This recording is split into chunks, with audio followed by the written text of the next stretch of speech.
Well, I wanted to remind you before I read our second scripture where we have been this last month.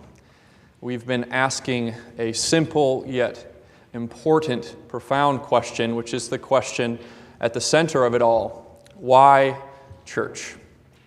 A month ago, Laura reminded us of our calling into God's baptism and belonging in the body of Christ, no matter where we came from or what we have done. The week following that, we learned about the gifts of the Holy Spirit that we have been uniquely given in order to carry out God's mission in the world. And last week, Randy reminded us that we are on a mission from God and that mission is not someplace else but begins the moment that we leave this place. Well, this week, we get to spend some time with Paul the Apostle once again, and we'll ask this question one more Sunday: why church? Listen now for the word of the Lord as it speaks to us today from the book of 2 Corinthians.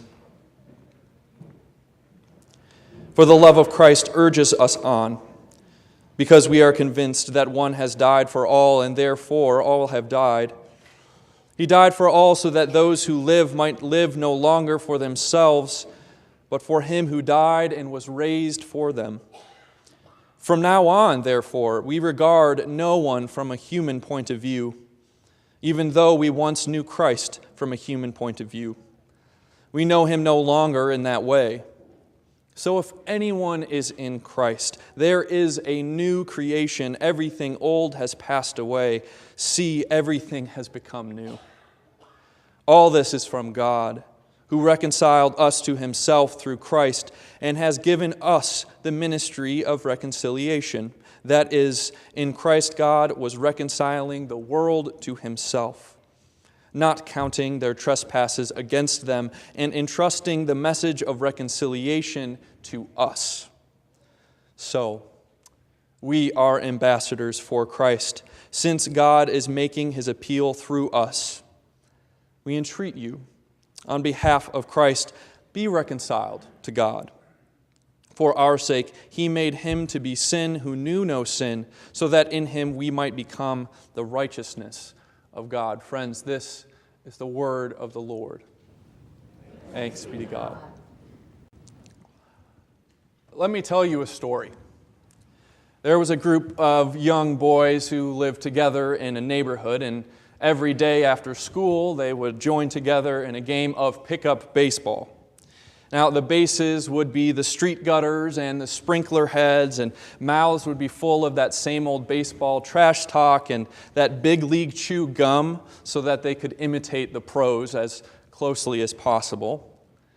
Much like in the classic movie Sandlot, one afternoon a young boy named Paul stepped up to the plate who was pretty new to the game. And so the pitcher called for the outfield to move on in, put some pressure on the batter. As the pitch hurled toward him, Paul closed his eyes and swung out of his shoes. The bat made that beautiful thwap sound as the ball exploded into the air. As you can imagine, the boys erupted with glee and laughter, and Paul, well, he was pretty proud of himself because he had just earned his spot in the game for a while. But this moment of glory and laughter quickly turned to panic and terror, because the baseball now was moving toward the old seminary professor's window. This was not just any window, this was a beautiful, ornate, stained glass window this professor was given as a gift. And on it was depicted in beautiful colors a picture of God's creation of the world. So as the baseball found its target, the glass of the beautiful window shattered into 1,000,000 broken pieces. Just then, as luck would have it, the professor was rounding the bend on his way home from class. As you can imagine, the young boy Paul, with the bat in his hand, locked eyes with him and immediately sprinted away in the other direction as fast as his legs could take him. In the coming weeks, Paul avoided the professor like the plague. Every day the boys played their game. And every day when the professor turned the corner, Paul would sprint away and hide. Finally, one day, the professor caught Paul off guard and surprised him.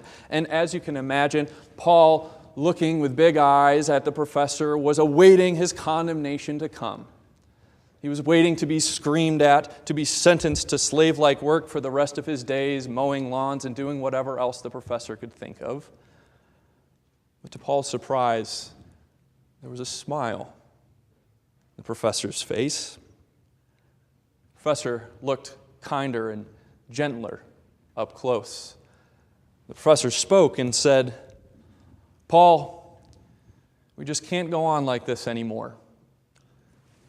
You broke my window, but I can fix that. What I'd like is for us to be friends." Paul sat, stunned, surprised by the grace and love the professor showed him, so much so that the only response he could think of was to scream in his face, "No!" and to run away. But they did become friends. When the professor would turn the corner every single day, Paul, no matter what place he had in the game, would run toward him and walk him home and embrace him.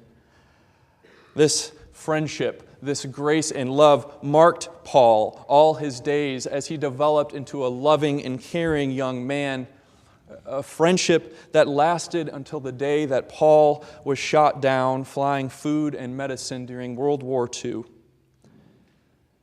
Who stood at his grave but his mother and father, his brothers in arms, and that old professor from down the road?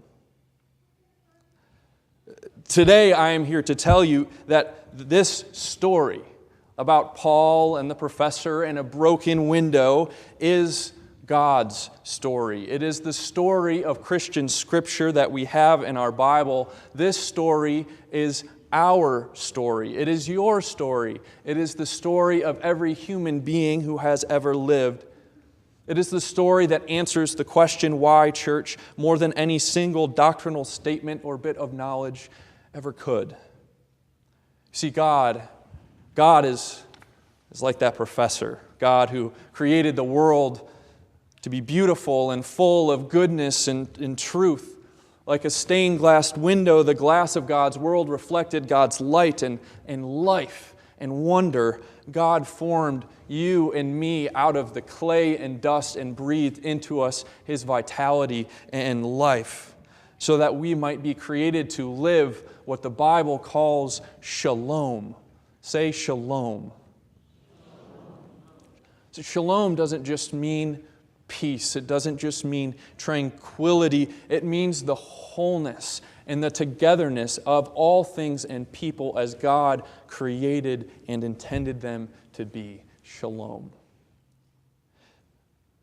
But we chose our own way, even though God's shalom was offered to us. And like Paul's fateful baseball, our desire to live for ourselves shattered the glass of God's beautiful world.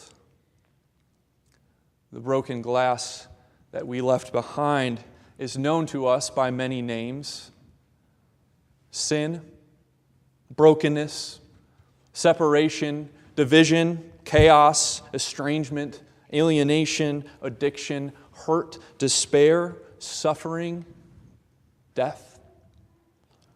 The shards of this broken glass cut through every human life, every human family, every human heart, every city, every church. So as I stand here and look out at you, I wonder, what broken pieces have you brought with you this morning? Anxiety, fear, loneliness, unforgiveness, feelings of inadequacy.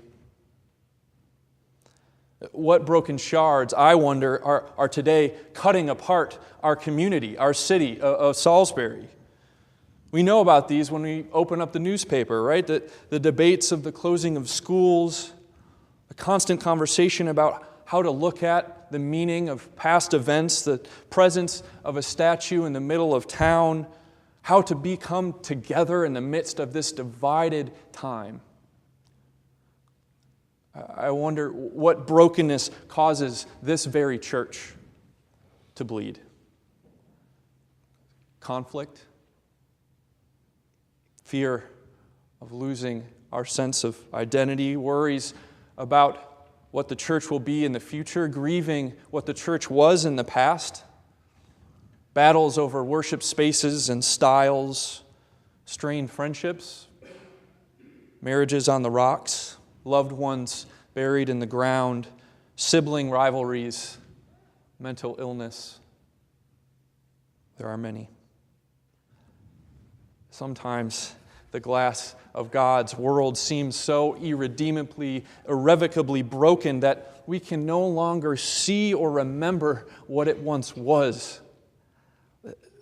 For many, I think, in our world who are not sitting in these pews today, this is a part of the reason why they just can't quite believe in God and join a faith community. It's not just about whether or not they can experience God in creation. It's not just about the intellectual debates of our time, things like science and religion. It is those things, but for many, I think, the world is in too many broken pieces. Some have been cut too deep, too often. Many people believe, like the young boy Paul at that baseball game, that God is out to destroy us, that God is going to punish us, that God has a ledger where He keeps track of our sins. And so, like Paul, sin causes us to run away, to hide, to be afraid. But God's story, our story, does not end with brokenness. Sin does not have the last word, because one day on a road called Calvary, Jesus caught the whole earth off guard, and on a cross with His arms to His left and to His right, He embraced the whole world. And He let all of the broken pieces, all of the broken shards of our lives cut and scrape Him. The way that another Paul, Apostle Paul, puts it, all this is from God, who put the broken pieces of our world back together again, who reconciled Himself to us through Jesus Christ, not counting our brokenness against us. We know that one has died, and since that all have died, so that we might not live for ourselves, but might live lives of resurrection. See, the whole point of this biblical story, of this Bible that we carry around and read, is this movement from shattering in sin to salvation and shalom. So that whatever you have done in your life, whatever has happened to you, whoever you have hurt, however many times you've swung for the fences and shattered the picture of God's world, and if you're like me, that's many, many times. No matter what, God has come in Christ near us. He has not kept track of our sins and our brokenness and held them against us. We are not, in the end, God's enemies. One pastor who always seems to put it just right, Brendan Manning, who experienced the pain of addiction most of his life, put it this way: God loves us beyond worthiness and unworthiness, beyond fidelity and infidelity, that God may love me in the morning sun and the evening rain, without caution, regret, boundary, limit, or breaking point. No matter what's gone down, God can't stop loving us. That's what the gospel story, that's what our story comes down to. No matter what's gone down, we are God's friends. But like any good story, there is always more for us. The story does not end with our hearing of what God does for us. Part 1 is how God has acted on our behalf, and part 2 is how in the world are we then going to live? The question we must always ask ourselves. this story is not just for us to keep and hoard. If we think church is about coming on Sunday and sitting in the pews and hearing a word and nodding our heads and leaving without being changed and without living differently, then we've missed the whole thing. We've missed the whole point of this story. God has given us this story to share with the world in every moment, in every square inch of our lives. And who among us, when we hear good news, doesn't want to share it? Good news is meant to be shared. This is what Paul insists. This is what Paul is on about as he's writing his second letter to the Salisburyans. The result of this story of God's reconciliation, God's repairing of the broken pieces of our world, is that we, you and I, become new people. If anyone is in Christ, anyone at all, the old is gone, the new has come. They are a new creation. What does this newness look like in everyday life? From now on, says Paul, we don't look at one another from a human point of view. See, once the window is repaired and put back together, we begin to learn again how to see one another and see God's world the way God intended us to see it. And if we're honest, our world has a huge seeing problem, does it not? We see one another, see things from a human point of view, not from the way God sees us. We see one another for what we look like or where we've come from or how much money we do or do not make or who we voted for, or we hear someone say something bad and we freeze it in time and post it online and decide that person's character and fate forever. We count our trespasses against one another, do we not? If you look at the world through broken glass, all you will see is brokenness. All you will see is cynicism and despair and judgment and conflict and prejudice and people becoming enemies. At the core of our sin-shattered problem that we have is this constant inability to see the world and one another as God has intended us to see the world and one another. But, says Paul, you always got to pay attention to the conjunctions in the Bible. But Jesus Christ, He became the human we could not be. He gave us new eyes with which to see the world. As a pastor and scholar, C.S. Lewis put it, I believe in the gospel story as I believe in the sun, not because I know it exists, but because through it I see everything else. Through it I see everything else. This last week I saw a video of a woman named Amy who was born with Down syndrome. During the Wednesday practice round at the Phoenix Open, which is currently going on right now, a professional golfer named Gary Woodland invited Amy to play the famous or infamous 16th hole with him. Now, if you aren't familiar, the 16th par 3 at the Phoenix Open is basically a golf hole that has been taken and put inside of a 5,000-seat stadium. It's known as one of the most intimidating and one of the most fun and interesting shots in all of golf. And all of the golf claps and politeness and etiquette, it's all thrown out the window. You can say and do whatever you want. It's pretty much all on the table. So up steps Amy. Amy said to herself again and again on the camera, I can do this. I can do this. 3 shots later, Amy had parred the 16th hole.